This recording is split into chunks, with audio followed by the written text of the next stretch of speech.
The concept of good versus evil is explored in unexpected ways in Alex Garland's 2024 film Civil War.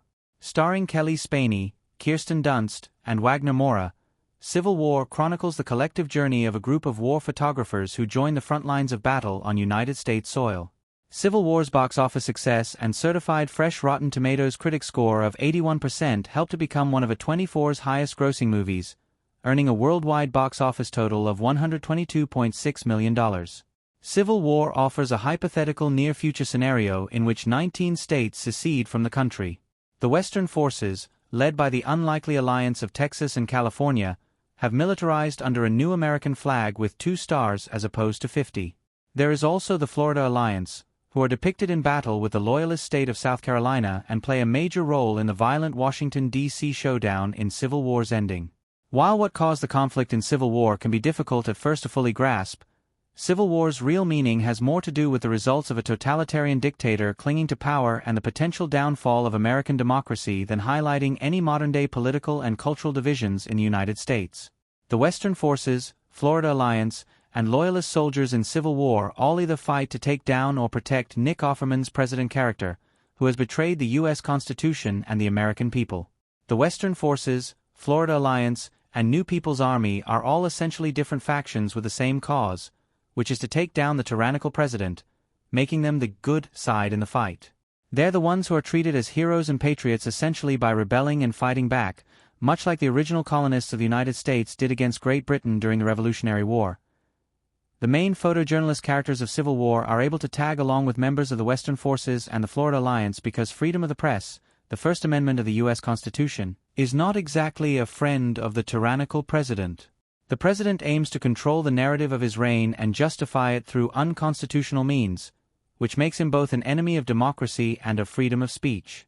Lee, Joel, and Jesse's ambitions are to document history as it unfolds in front of them.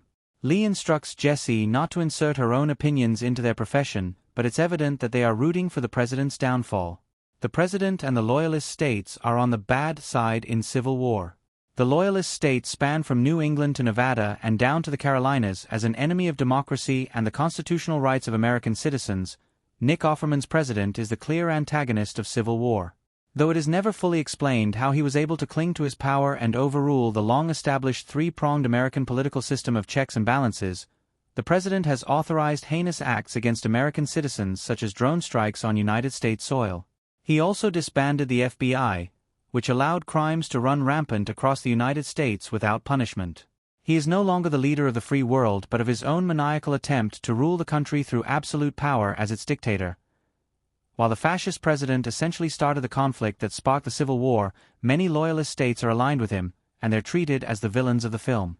Most of the intense shootouts in Civil War are between the Florida Alliance/Western forces and the Loyalists who obeyed and enacted the totalitarian will of the president.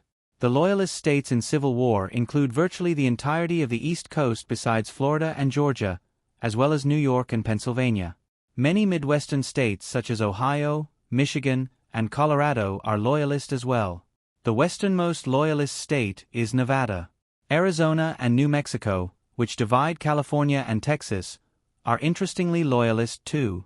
Civil War isn't about which side is good or bad. Good and evil don't really come into play when it's a matter of life and death.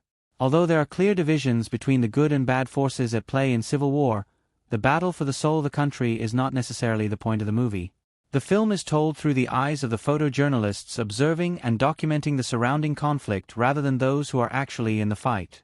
Civil War avoids diving into real-world politics in the United States and instead acts as an exaggerated cautionary tale about the abuse of power. Within the major conflict are various lethal encounters where both sides may not know what flag they are fighting for, or it simply doesn't matter, as depicted in the sniper shootout scene in the field of abandoned Christmas decorations. That scene encapsulates the overarching theme of Civil War that good and evil don't really come into play when it's a matter of life and death.